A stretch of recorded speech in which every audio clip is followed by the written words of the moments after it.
आप देख रहे हैं जनता के लिए जनता की आवाज जनता समाचार। अन्य खबरों के लिए हमारा चैनल सब्सक्राइब करें। नमस्कार, बहुत बहुत स्वागत है आपका जनता समाचार में। शराब नीति पर किस तरह मच रहा है प्रदेश में बवाल, आज इस अहम मुद्दे पर चलिए एक नजर डालते हैं। प्रदेश में अवैध जहरीली शराब बिकने का कारण प्रदेश में बिकने वाली महंगी शराब है और महंगी शराब बिकने का कारण प्रदेश में दोषपूर्ण शराब नीति है। जब प्रदेश में पार्टी विपक्ष में होती है तो शराबबंदी की बात करती है और जब वही पार्टी सत्ता में आ जाती है तो शराब से होने वाली राजस्व की बात करती है। जिस तरह हमारी प्रदेश सरकार इस वक्त जहरीली शराब की बिक्री पर अंकुश लगाने के लिए एक अनूठा सा रास्ता ढूंढ रही है। गृह मंत्री नरोत्तम मिश्रा के अनुसार यह छोटे बड़े हर गांव में शराब पहुंचनी चाहिए, जिससे प्रदेश का राजस्व बढ़ेगा और साथ ही अपराध नियंत्रित होंगे। और इस पर मामा जी गुरुवार दोपहर को ये बयान देते हैं कि अभी शराब नीति पर कोई भी फैसला नहीं लिया गया है, जबकि आबकारी कमिश्नर ने कलेक्टर को चिट्ठी लिखकर प्रस्तावना मंगवा लिए हैं। 5000 से ज्यादा आबादी वाले गांव में शराब की दुकानें खोलने का प्रस्ताव अनिवार्य रूप से दे दिया जाए। अब इसका यह मतलब निकलता है कि मुख्यमंत्री के बयान और प्रशासनिक कार्रवाई दोनों अलग अलग बातें हैं। हम आपको अब ये बता दें कि शराब माफिया पिछले 15 सालों से विभागीय अधिकारियों के साथ मिलकर हर बार प्रयासरत रहते हैं कि शराब दुकानों की संख्या बढ़ जाए और गांव-गांव शराब दुकानें खुल जाएं। जब प्रदेश में शिवराज विपक्ष में थे तो शराब बंदी की बात करते थे और जब सत्ता में आए तो शराब से राजस्व बढ़ाने की बात करने लगे। यही बात कांग्रेस पर लागू होती है। जब कांग्रेस विपक्ष में थी तो शराब बंदी की बात करती थी और लेकिन जैसे ही वह 1.5 साल की सत्ता में आई, सबसे पहले उन्होंने शराब नीति बदली और संगठित शराब माफिया के पक्ष में जाकर खड़े हो गए। अब तो सरकार को यह तय करना है कि प्रदेश की जनता के स्वास्थ्य और जान की रक्षा करनी है या अपने राजस्व की चिंता।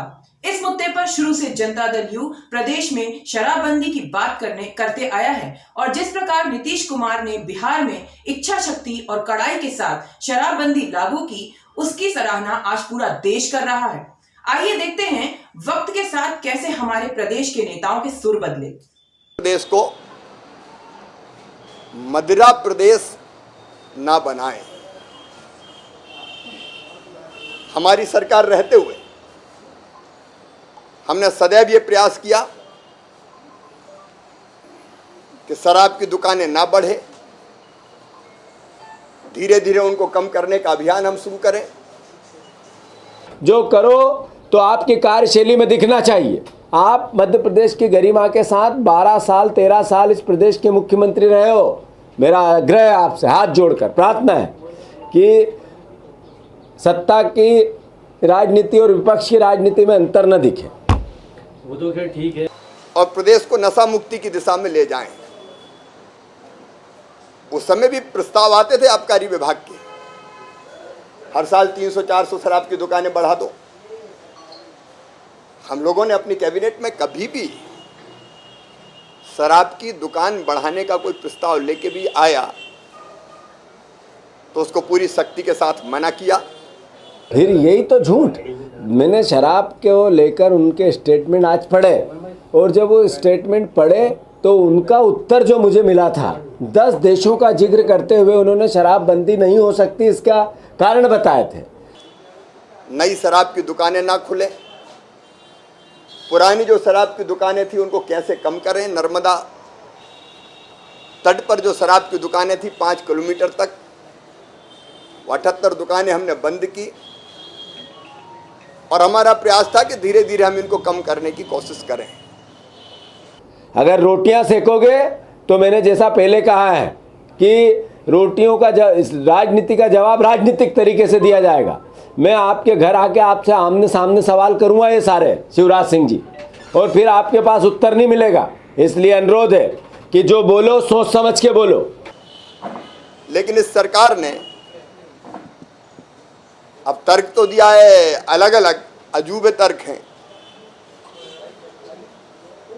केवल रेवेन्यू बढ़ाने के लिए।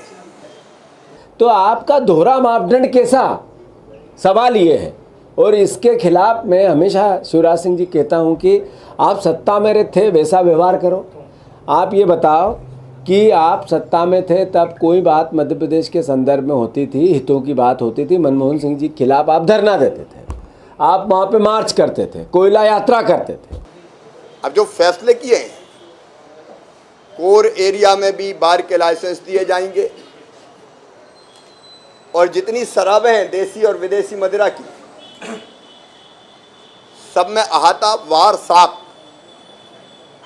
वो खोले जाएंगे। अभी तो बार खोलना हो गया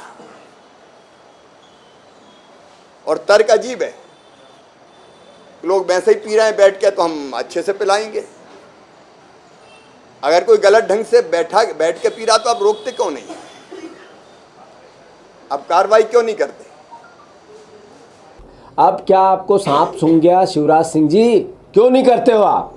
आपके 28 सांसद है, आपके सीएलपी लीडर, आपके राकेश सिंह, आपके देश के नेता और जो केंद्र में मंत्री बने बैठे हैं राज्यसभा से और केंद्र, आप मध्य प्रदेश का 12,500 करोड़ रुपया जो इसके हितों की, किसानों की रक्षा के लिए, इस आपदा के लिए, ये अतिवर्षा के लिए किसानों को जाना चाहिए, इस सरकार ने बिहार का प्रतिवेदन मध्य प्रदेश के बाद मिला।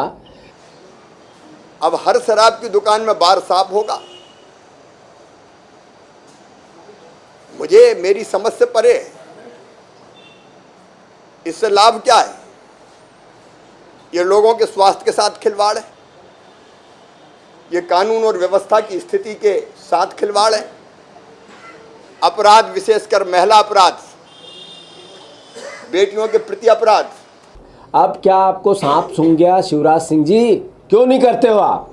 आपके 28 सांसद है, आपके सीएलपी लीडर, आपके राकेश सिंह, आपके देश के नेता और जो केंद्र में मंत्री बने बैठे हैं राज्यसभा से और केंद्र, आप मध्य प्रदेश का 12,500 करोड़ रुपया जो इसके हितों की, किसानों की रक्षा के लिए, इस आपदा के लिए, ये अतिवर्षा के लिए किसानों को जाना चाहिए, इस सरकार ने बिहार का प्रतिवेदन मध्य प्रदेश के बाद मिला। क्या इतनी लाचार है सरकार कि अवैध माफिया के समर्थन में जगह जगह शराब की दुकानें खुलवाने के लिए ले चुकी है निर्णय? आप देख रहे हैं जनता के लिए, जनता की आवाज, जनता समाचार। अन्य खबरों के लिए हमारा चैनल सब्सक्राइब करें।